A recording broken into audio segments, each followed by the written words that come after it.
Alright boys, today I'm going to be showing you how to solo T3's Tempest. Alright, first things first, pick Tempest, immediately go to move speed. I'm doing this right now at Prestige 7, the lowest I've done it is Prestige 3, so adjust accordingly. I like to put 5 into range, 3 into slowing power, and the rest I like to max out disintegration damage.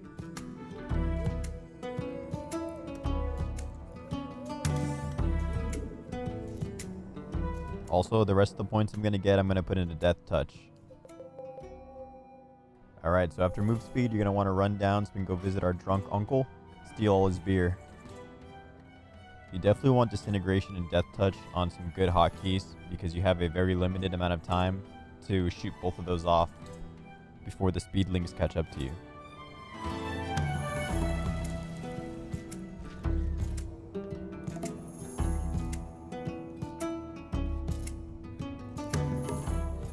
Trying to play this fairly safe even though I'm going through this death zone right here, but I'm going to mess up on hitting Panda again, so I'm going to come around for a second time so I can hit him one more time. After we're done with Brew, we're going to head over to Dragon. We want to get level 8. It's going to make the rest of this run extremely easy and a lot less painful. None of the bosses up top should be able to reach you if you do this quick enough, so you should be fine. Don't have to worry about any of them.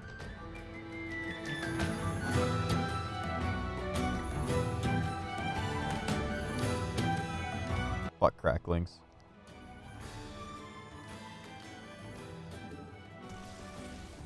Now that you are above level 3, you should be able to outrun everything no problem. Cracklings won't be able to catch up to you anymore, and you're going to make your way over to Drag. Basically do the same thing. I like just to hit him with Death Touch on this little ledge here, and then I come around and hit him with Disintegration, and then I just immediately head up so I can take care of the bosses that are spawning. Trying to hit Dragon again is a little bit risky playing in this tight area and playing caves. I've died quite a few times, so I just don't risk it. Dragon will die eventually, and you'll reach level 8 and you should be fine. Now, the two bosses I skip every single run without fail is usually Fungi Fester because I suck at getting him to pop and I don't want to risk it. I don't really care for his reward, and Kingdralist.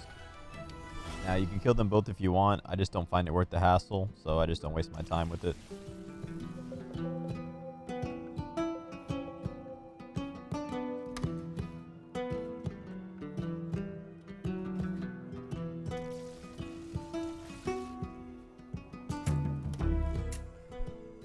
Now that Drag's dead, we're around level 10 or at least 8 or above.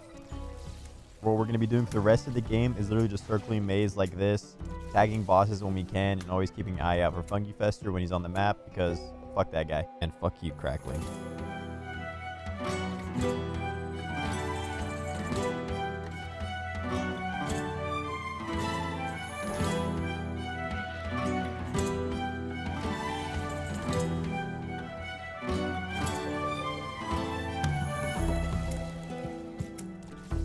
Okay, so Spoot, aka the flying meatball.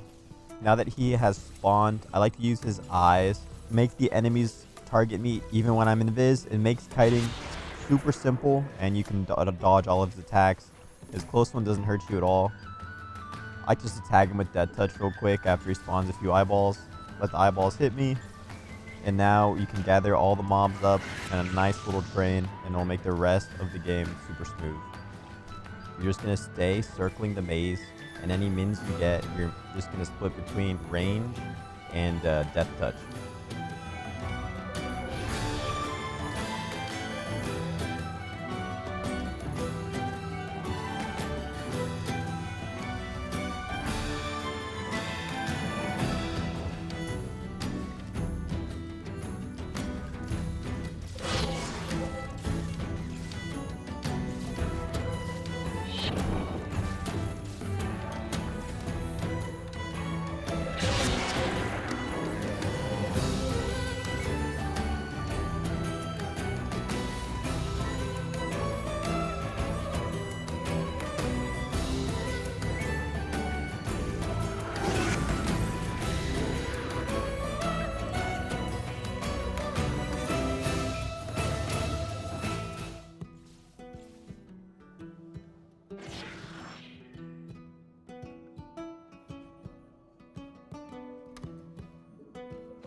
Now the boss rewards should start rolling in.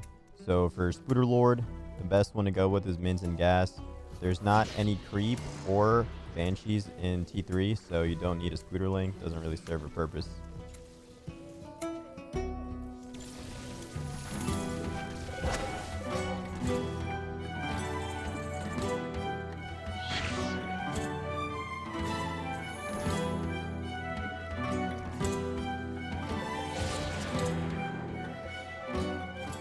And as always for core, I like to go with double damage.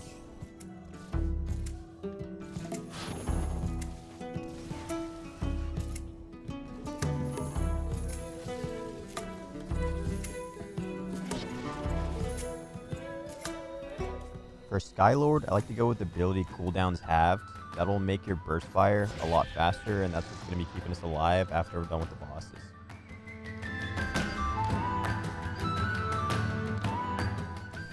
Alright, so after Levi, you're going to want to go ahead and get the rest of your gas buffs as safely as possible, and as well as tag the corner bosses again just for the extra levels. I also at this point just like to let the boss rewards expire. That way I can skip over Lich, and I can pick the last two, which we're going to do Gas and Mins again. I don't like to spawn Lich early, I like to spawn them right when I'm in the camping spot.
Okay, now that we got all of our gas buffs, we're going to head up to the boss spawn area, and that's where we're going to camp and spawn our Lich.